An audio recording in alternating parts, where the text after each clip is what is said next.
I set out to write just a book about that connection between UFOs and death. That was the original plan. It was not to write something that encompassed the whole of the paranormal, more or less, but that's what it ended up being.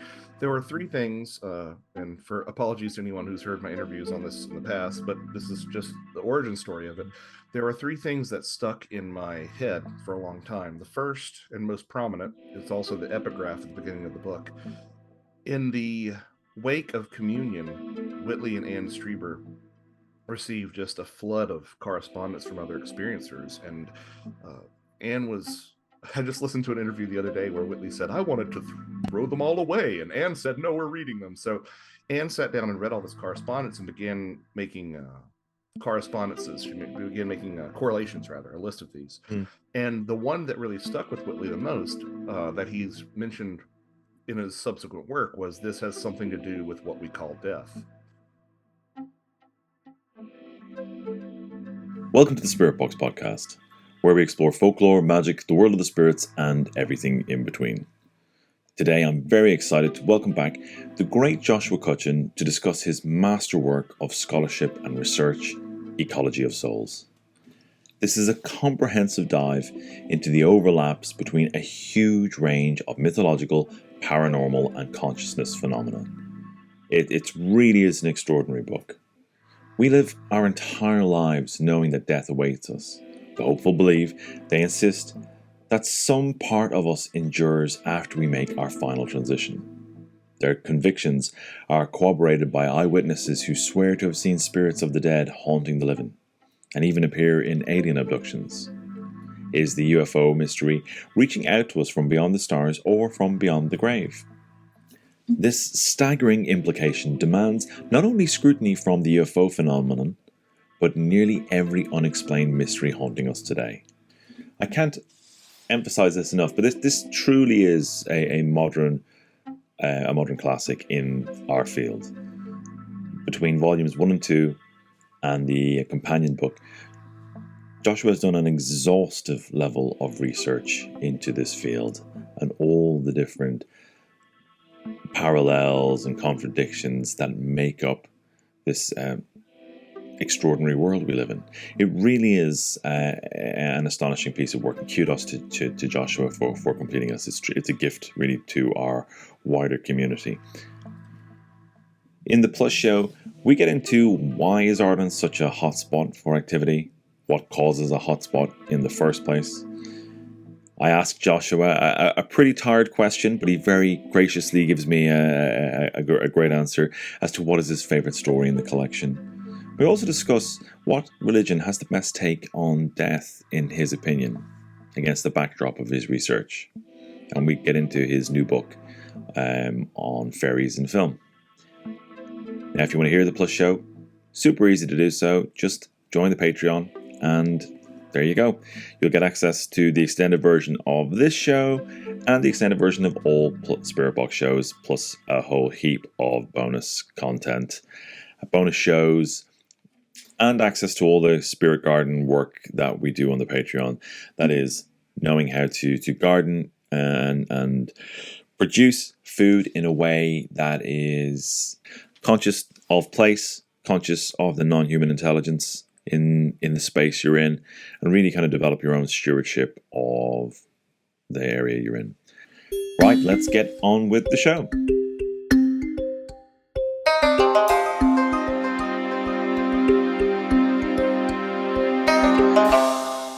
Joshua Cutchin, it is wonderful to have you back on Spirit Box. Really nice. How have you been? I've been good. I've been busy. But as 2020 showed all of us, busy is better than the alternative. So yeah, I've been talking to a lot of people about Ecology of Souls. I just got back earlier this week from the Archives of the Impossible conference at Rice University in Texas with Dr. Jeffrey Kripal and about 24 other people that well, 36 probably other people that I wanted to meet or didn't know I wanted to meet or hadn't met in the flesh yet. So it was, I've been riding high on that right now. Fantastic.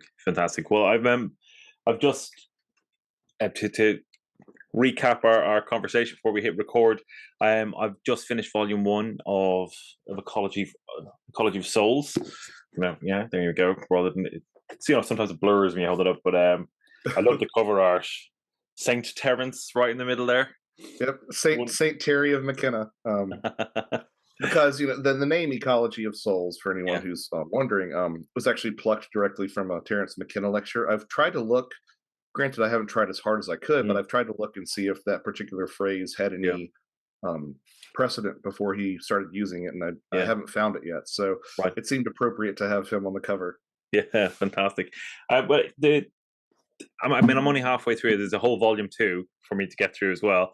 And there's you've got like a companion book as well of companion notes, which is how many thousands of words did you do in the end? It's around 260,000 words. Wow. And yeah, the companion was sort of a dilemma. I mean, it's one book, right? I mean, Yeah. it's not the chapter numbering even continues, Right. into Right. volume two.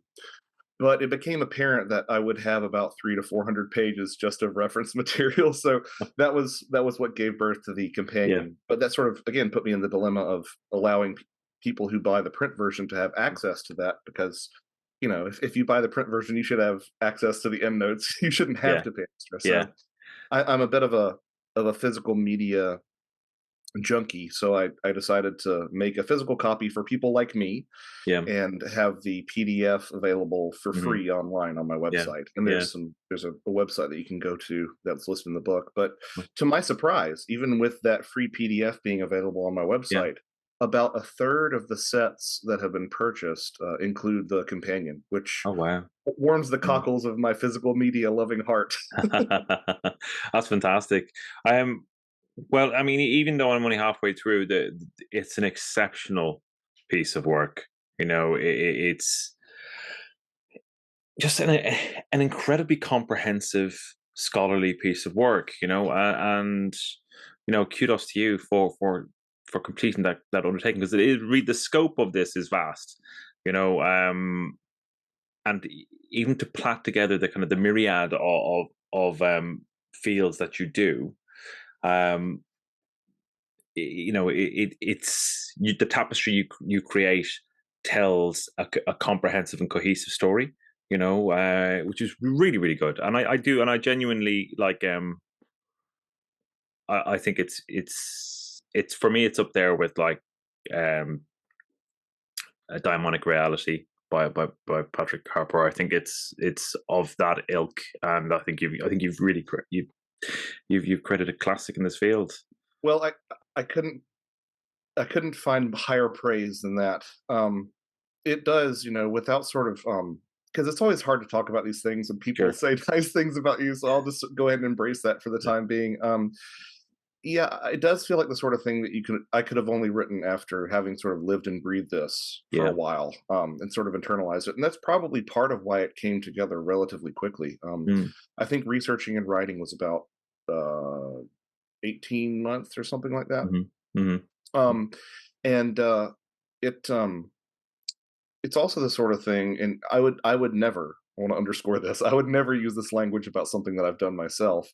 But people did have thrown out that sort of magnum opus thing, so Yeah. I kind of step back from it. I'm like, is this the biggest thing that I ever do? And the answer is, in terms at least of a word count, hell yes. But it's I got frustrated after seeing time and again these little tidbits that keep getting mentioned here and there, and Hmm. no one really trying to stitch them together. Hmm. Especially in the UFO field, there'll Hmm. be books where it's like, oh, people see dead relatives during alien abductions. Moving on, and I'm like, okay, well, let's take a step back and try to piece all Hmm. this together. And it was a horrible, wonderful decision. Yeah, I like that a lot. I mean, the work I finished recently was 60,000, and it was, it's my podcast. I can swear it was fucking awful. Right? Yeah. I don't know. You got like 200K plus on me, but we've spoken a lot about the how wonderful this book is.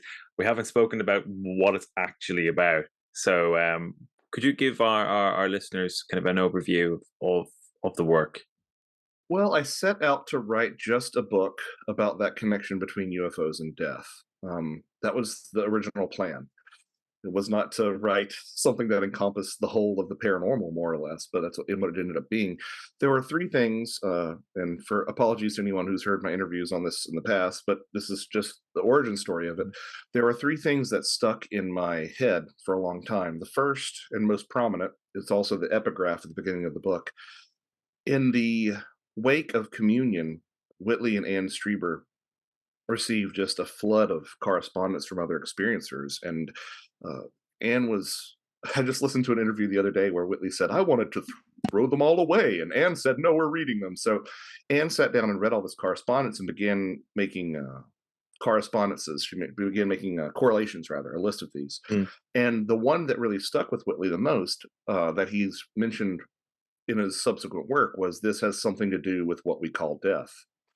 Now, I love the poignancy of that phrase, what we call death, right? Whatever that might be. So that always stuck with me. The second thing is one of my sort of formative texts that I always go back to is George P. Hansen's The Trickster and the Paranormal. And he draws a lot of comparisons, obviously, as the name would imply, between trickster figures and the paranormal. But there's something left on the table in that book. He mentions Hermes quite a bit, but he doesn't really talk about Hermes's other identity or other duty Mhm. as a psychopomp, as one of Right. these characters that lead human beings past the threshold of life into death. So I thought, well, maybe there's something to that as well. And then once you start looking at the UFO mythos through the lens of the psychopomp, it's hard to unsee some of these things, as you'll Mhm. see, as you'll find out in volume two. Um, but then there's also another text which always has informed what I've done, which is Jacques Vallée's 1969 Passport to Magonia. I mean, I think personally it might be one of the most important UFO books ever Yeah. written because Yeah. Vallée did such a great job of saying this modern UFO experience looks quite a bit like these older mythologies, specifically making the best comparisons, I think, to the fairy folklore. Yeah. But the question is sort of, that was 1969. What does a Passport to Magonia look like if it was written 500 years earlier? Mhm. It would probably say, hey, these fairies look a lot like what we talk about with dead people. And sure enough, if you go back to a lot of the Western European literature, although you can find it all over the world, similar comparisons, but if you specifically just look at sort of Western Europe, you can find endless endless examples of the dead being among fairies, the dead becoming fairies, the dead sort of appearing at fairy areas, or the stories that involve the food taboo where you shouldn't eat or drink in fairyland. Oftentimes that warning is given at a fairy party by someone that the narrator recognizes as a dead relative or a dead neighbor or something like that. So this connection's been there the entire time, and through the transitive property, if fairies were thought of in some instances as the dead, and we think of UFOs in relation to the fairies as well, then by that transitive property, yeah, it does have something to do with what we call death. But I don't think I always try to, even though I am a practicing Christian, not fall into that really reductive, oh, it's all demons sort of thinking, because that's just, I mean, A, it's boring, and B, I don't think it's an accurate reading of the phenomena, nor is it an accurate reading of what is probably an ecology of spirits or souls, that there are good things and there are bad things, and there's a probably the lion's share in the middle is kind of indifferent and can go either way.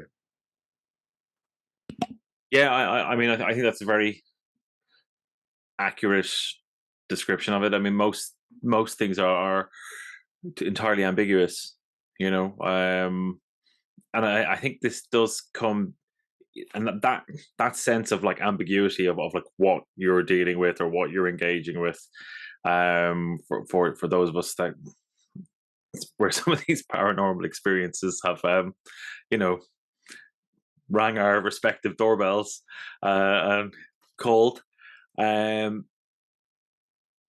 you never really get past that ambiguity. You never really kind of go, well, what is this all about? And one of the things I really kind of enjoyed about your book is that you put so much evidence, like you gathered so much source material from folklore around the world, from encounters around the world. I was glad to see Ireland so well represented in there, being the fairy hotspot that it is. Oh yeah. Uh, but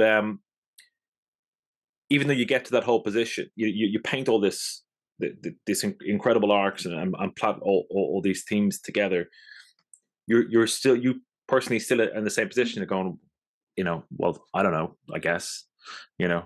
Yeah, that's something that I've really struggled with because, my mentors and, even people in the field that I look up to, like John Keel, like one of the first things they'll say is don't get high on your own supply, right? I mean, try to maintain some distance from this and don't fall in love with your own pet theory. And Yeah.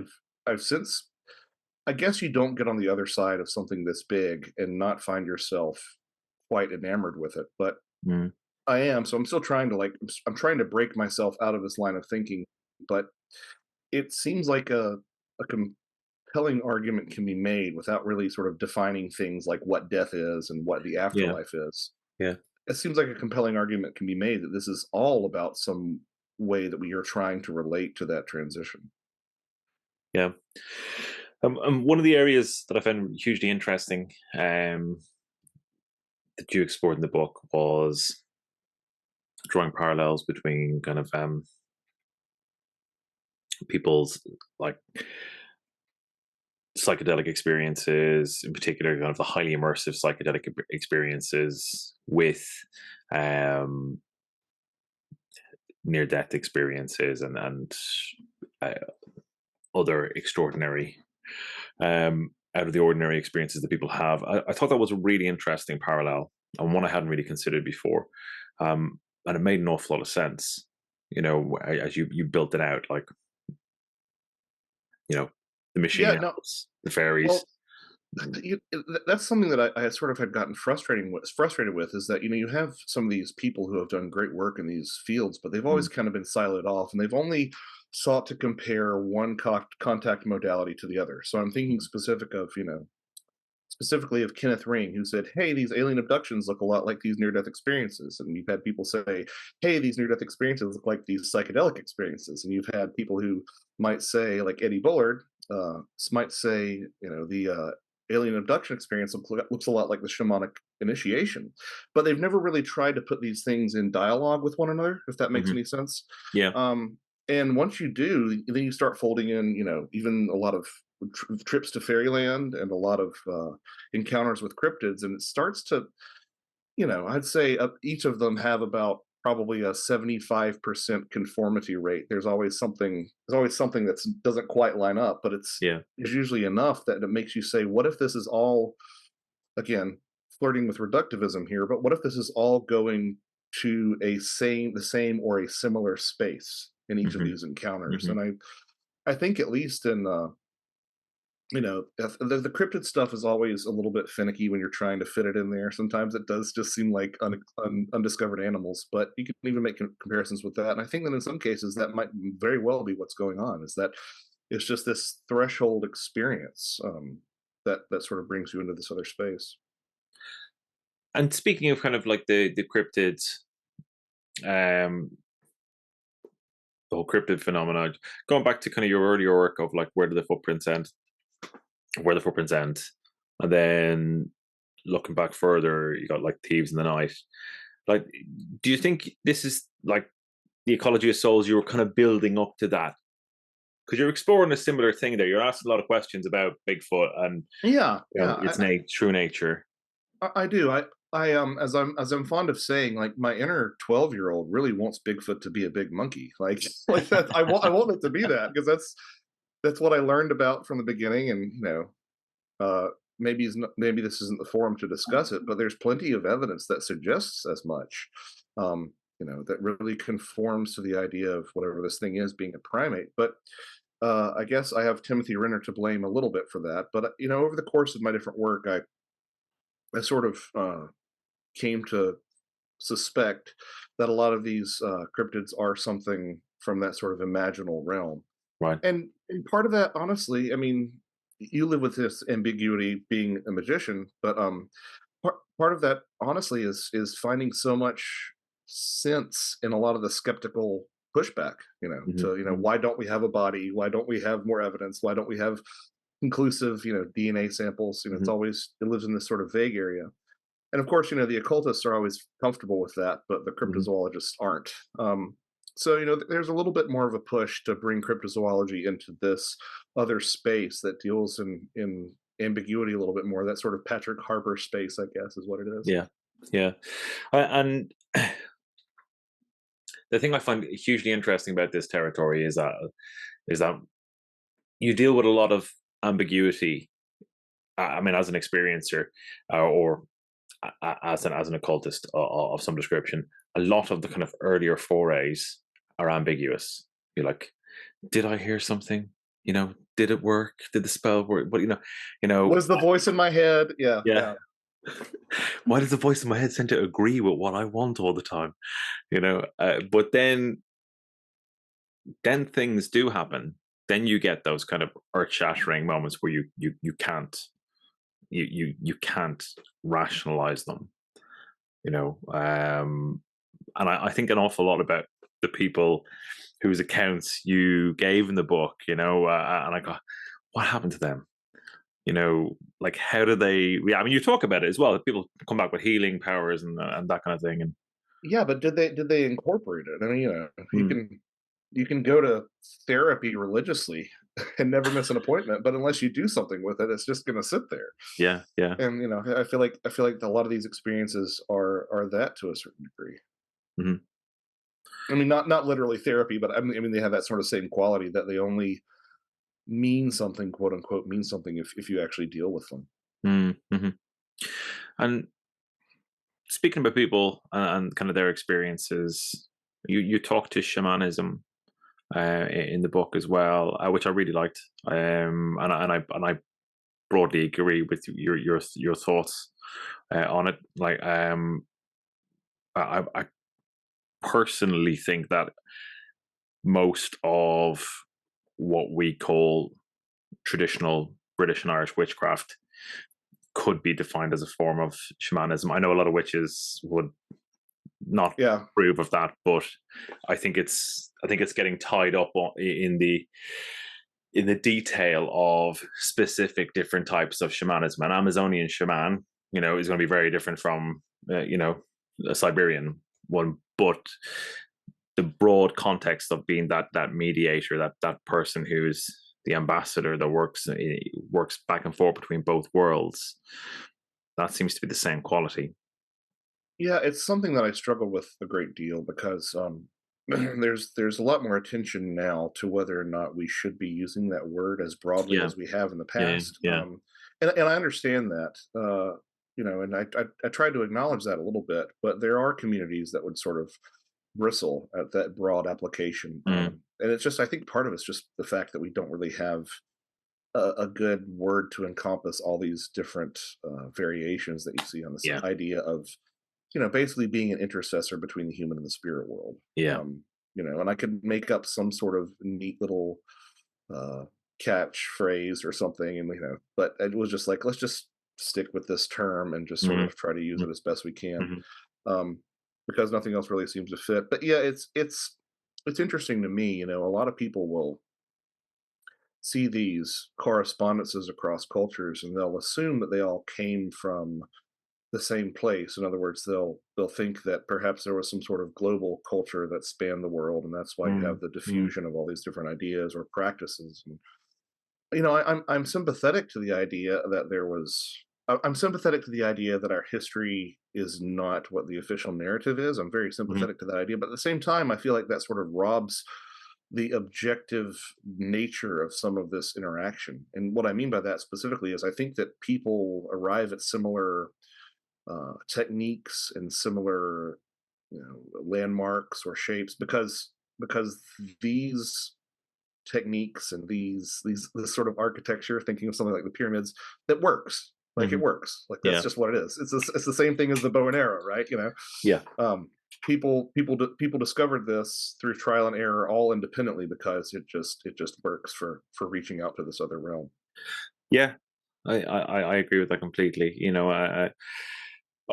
Often kind of I've looked at stuff where you have just remarkable similarities between Jin lore and fairy lore, almost the same taboos, um, Jin exhibiting the same behavior as fairies. except there is that localized cultural difference, Hmm. not just in the observer, but how the phenomena behaves. There's just that little bit, that 25% that is localized and Right. And defined by the local culture.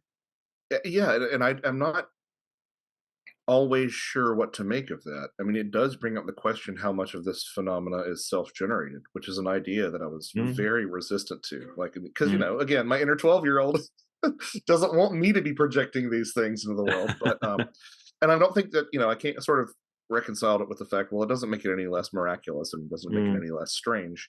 Um, but yeah, it does. Sort of cultural differences, the sort of, I mean, even if you want to go back to Bigfoot, there are so many variations in the appearance of Bigfoot that you're either dealing with subspecies and you're getting really that gets real complicated real quick to sort of mhm, justify that, or you're asking yourself, why are these things so different all the time? And the idea of cultural contamination, of people bringing their own expectations to the table, I think mhm, all these things are in play, and I think that they might go a distance to, if not explaining the um, the outliers, at least to providing you an avenue of exploration to explain the outliers. mhm, mhm. What was what changed in you the most when by the time you finished this opus? Um, well, how different were you in terms of your view of the broad phenomenon from the first from when your word count was one Right. when it was 260,000?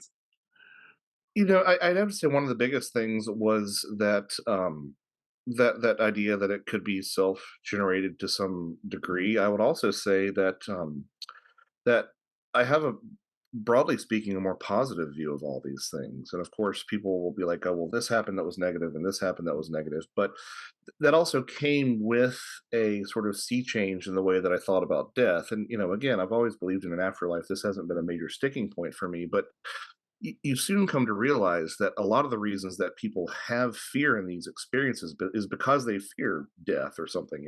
Mhm, And then you come to realize that there might be things worse than that. you know the examples that I always give are unfulfilled potential, or mhm, hurting or harming or disappointing loved ones. I mean, these things are all quite terrifying to me and are much mhm, worse than death. So once you sort of reframe death through that lens of not being as a finite and b um, catastrophic as we often think it is, mhm, then it's like, well, I think that a lot of these things I suspect that more often than not these things have a beneficial aspect. Now, again, that doesn't mean that they're pleasant, right? mhm. As any magical practitioner will tell you, it doesn't mean that it's always pleasant, but it does mean that if you can persevere and come through the other side, it might have a net positive effect. And I know Right. that's hard for some people to hear, but again, that doesn't mean that I'm saying that this is enjoyable or good 100% of the time. So that was a big part of it. One of the Yeah. things that my wife kept giving me grief about was like, "Do you think anybody's going to want to read a whole book about death?" And I'm like, "Well, it ends up being something of a, for me at least, sort of a life affirming exercise." I Mhm, One of the most humbling things that's ever happened to me was I, perhaps narcissistically, um, but I often check online just to make sure that I know what people are saying, and just some people have alerts set up, and I just go in every day and Google me or my books or whatever, and just see sort of what people are saying, try to get a read to the room. And I discovered in a New Zealand newspaper that there was a well thought of, I believe he was an associate professor or something to that extent, but the book that he was reading when he passed away was Ecology of Souls. wow. It got mentioned Mhm, in the article, and it was it's a weird thing to sit with, because you're like, I want yeah. you to be reading Tolstoy or something. I don't want you to be reading me. But I corresponded with some of his colleagues, and they said that it did bring him a sense of well being there towards the end. Mm, Interestingly enough, the article included a lot of very interesting things. There was a rare white bird that he saw just before his death, and I'm like, yeah, that sort of tracks. mm, But yeah, so I guess to that end, like, and I've heard from a couple of people that this work has had that sort of reassuring quality to it. Right.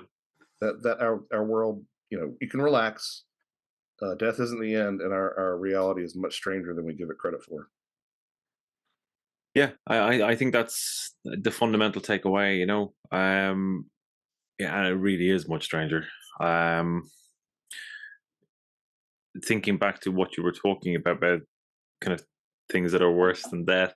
Um, you talk about the ordeal that some um well, let's stick with the word for now, but the people with kind of a shamanic um initiation go through. Hugely common that getting bones removed, having rib cages taken out and replaced of different material, crystalline material, that kind of stuff. Um, it's it's often referred to, I find, in occult circles as an initiation. You know, but still not spoken of lightly. It's like when it's been recounted to me, it's always come across as being like that was brutal. I saw myself being dismembered and then put back together again. Um, there seems to be an awful lot of, for want of a better word, or just ordeal that the individual is put through. Like they're put in a kind of a crucible and made go through some very, very challenging experience, nightmarish experiences, where you're brutalized in the psychic world. But it's like some sort of terrible fight camp. You're kind of like been trained, you know, being brutalized to toughen one up for whatever that purpose might be, whatever that business that you're being lined up for. What would be your thoughts on that? I mean, yeah, it's cry in the dojo, laugh on the battlefield, right?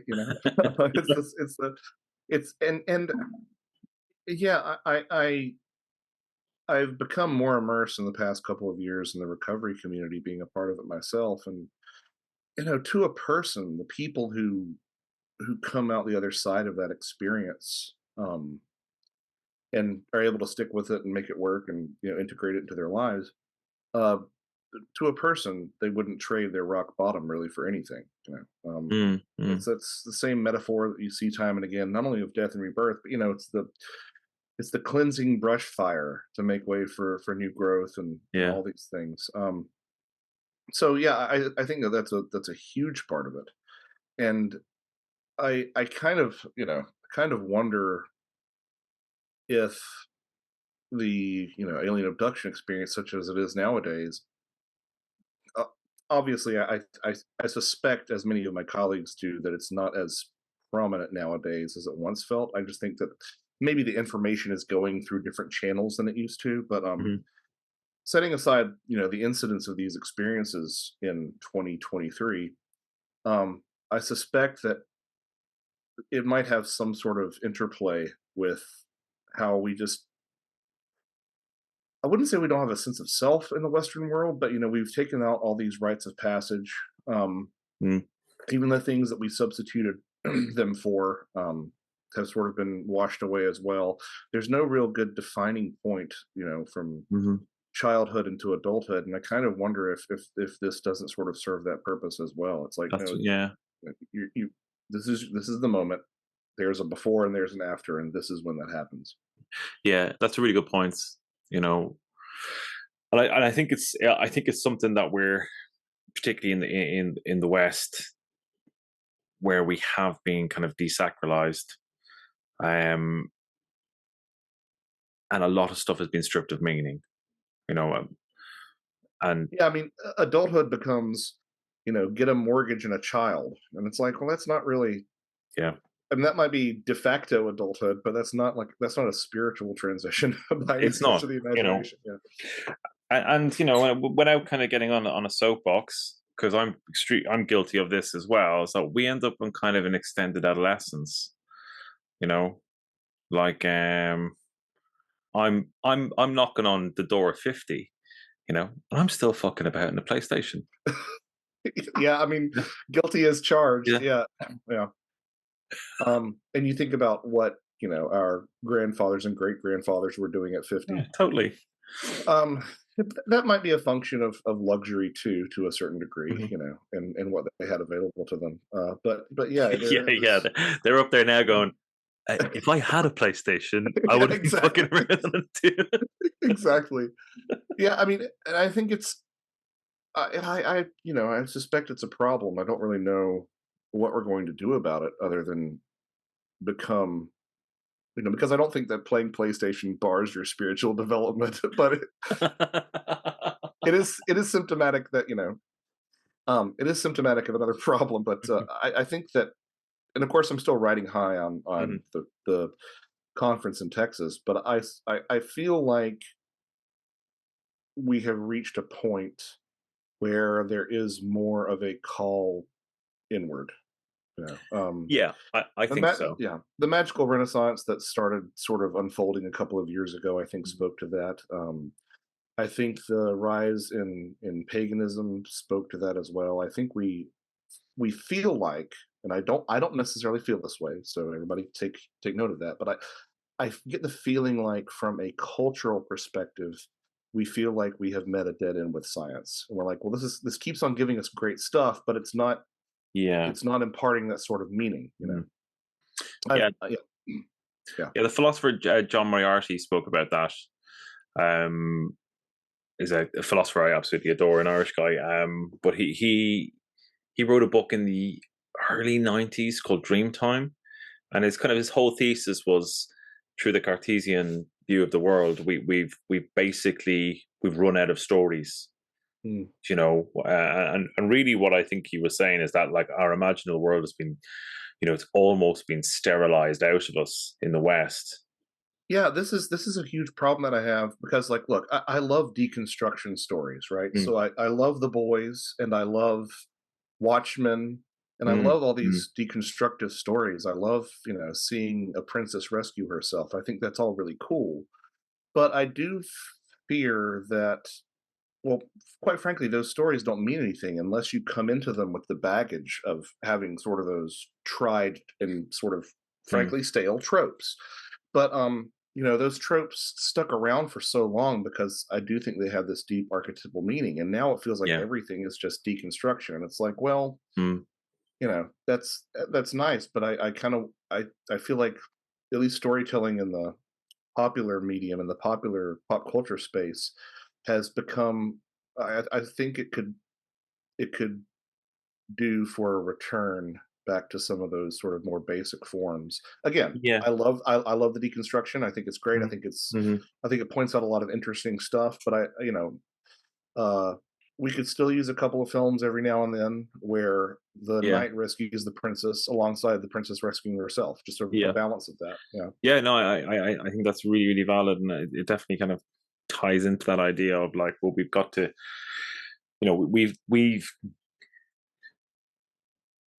we've culturally got to a point where we've hit the wall, and I think it goes back to it's part of that kind of mosaic of, like, we have those extended adolescence, that we don't have these kind Mhm. of, like, points where you are defined into adulthood through some kind of ritualized process. I mean, I was born Catholic. I went through confirmation. Like, did it really have any meaning for me? Didn't really. It was Mhm. mainly how much money I was going to get out of my relatives. Yeah, it That was meant the main it meant thing. it meant something to everyone around you. Yeah, and I think it's My telling that uncles, my things. uncles were cheap. Josh, I'm not gonna. My uncles were cheap. Yeah. But I think it's telling that all this stuff feels like it's coming to a head at the same time, Yeah. amongst the bigger geopolitical turmoil that we're seeing. I mean, it feels like, I mean, I really wish that Terrence had had planned his. I wish that his time wave zero idea had focused around 2020 as opposed to 2012. Well, the thing is, Um, I think he might have been right. yeah, I mean, yeah, you look at sort of the some of these shifts, and I think that some of them, the locomotive is running full steam ahead Mm, now, but some of mm, those shifts started in 2012. That's yeah, when the they did. train pulled out of the station. Mm, Yeah. definitely.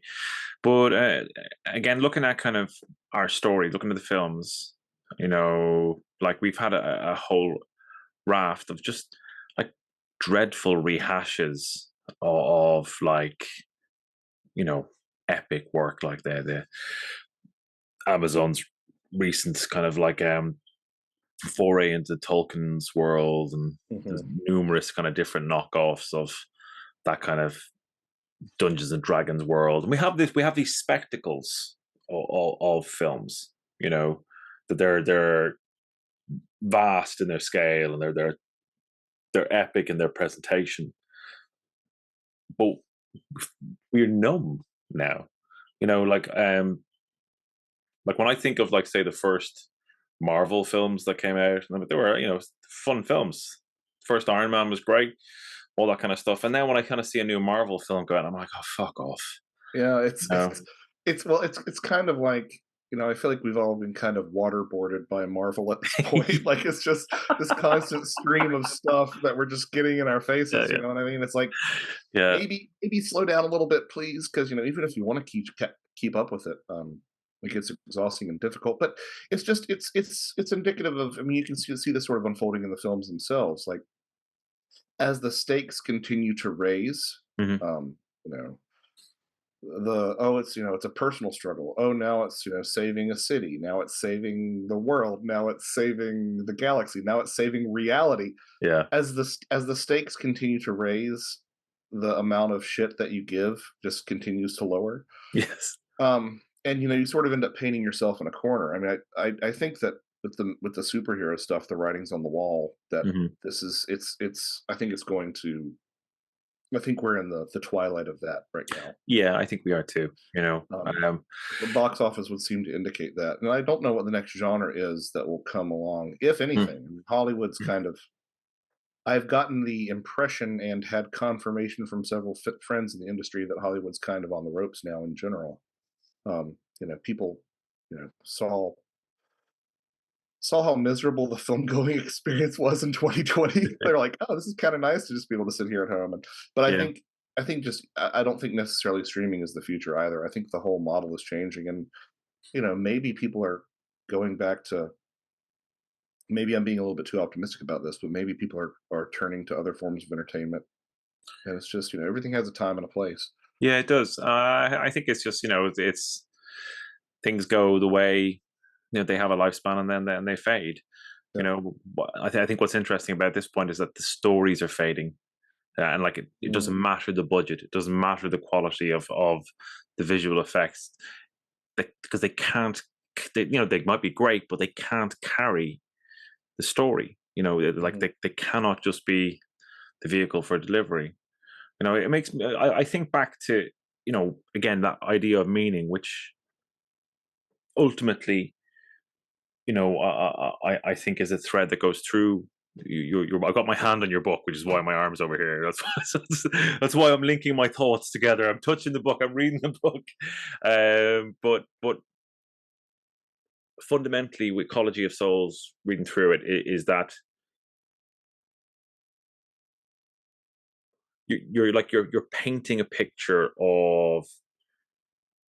Well, I read it this way of like there's depth and there's meaning out there that is almost unfathomable. You know, that's realer than what you're going to experience in your mundane world. And it's integrally tied to your existence. Uh, I mean, yeah, ironically, the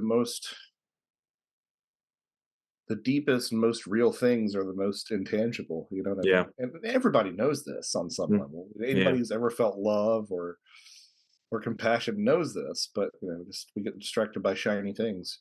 mm, Um, and that's part of the reason. Like I've run out of so much patience with the a lot of the UFO community that's still obsessed with nuts and bolts. yeah, And it's not saying that I necessarily want to go congregate with the people who are talking about Lemurian past lives ascending into the seventh crystal density or whatever.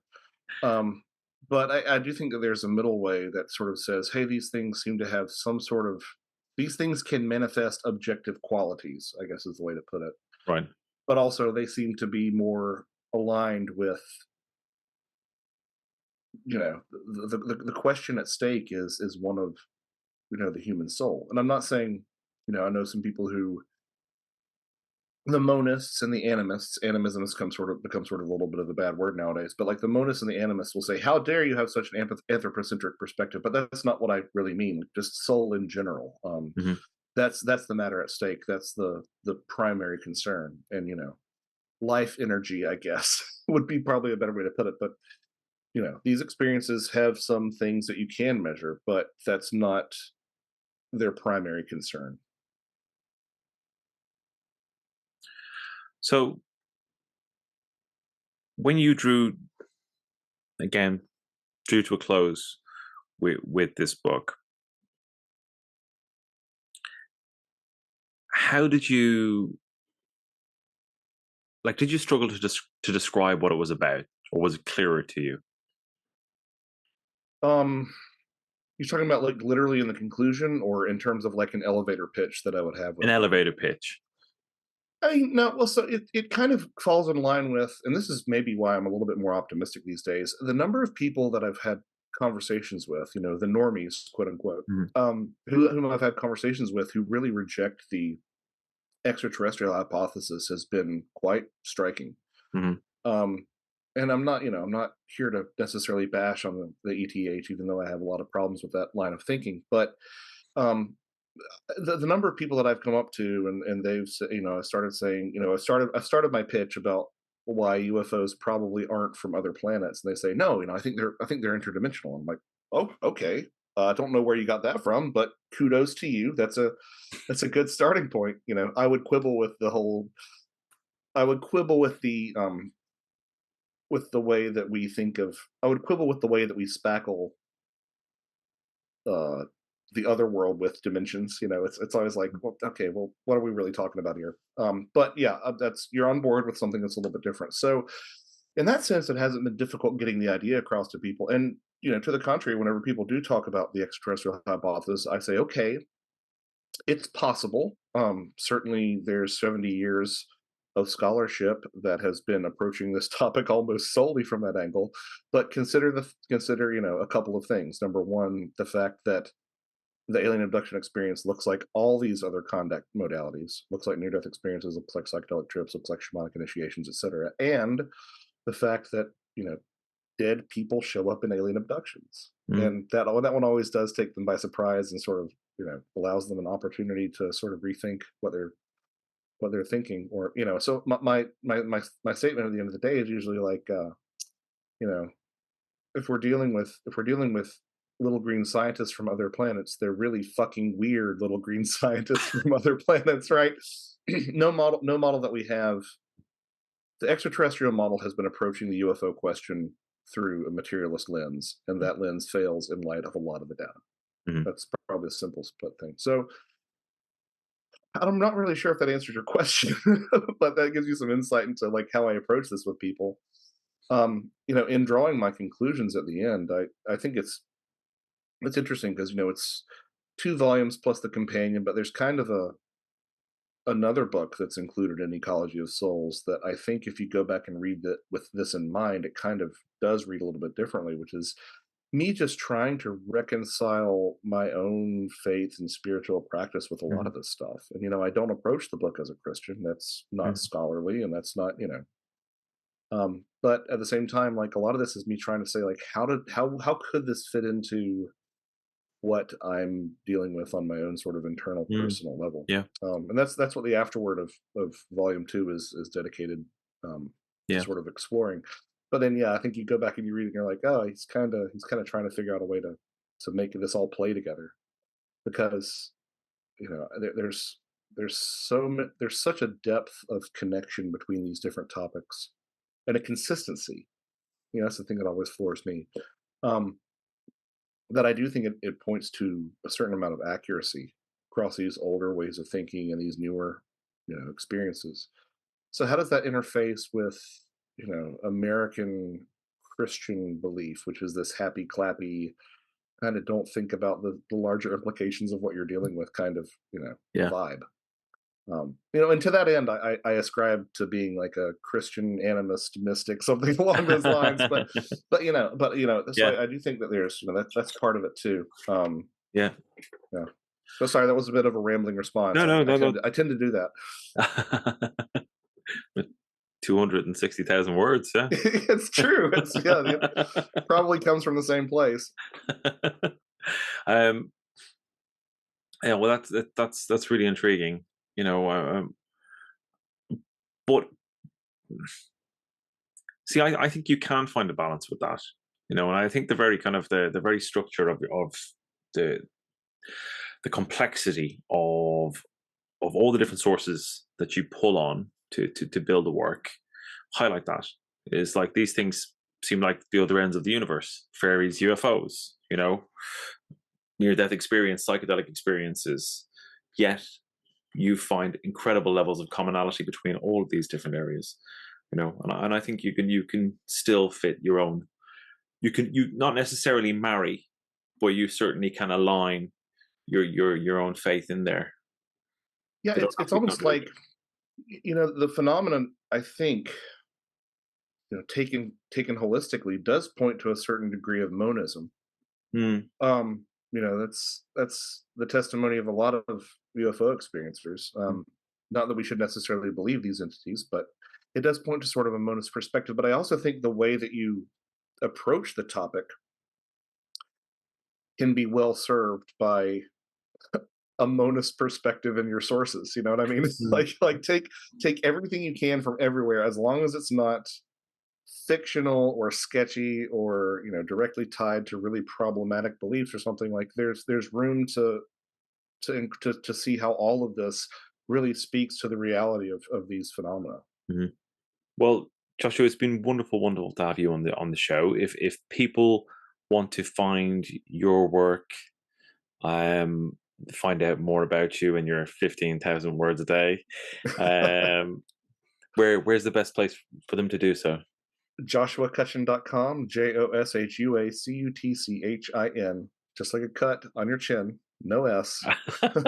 .com, JoshuaCutchin.com. Yeah, I've had to make that correction a couple of times in the past. I don't know if you can tell. Wonderful. Well, thank you very much for coming back on the Spirit Box. Thanks so much, there. I appreciate it.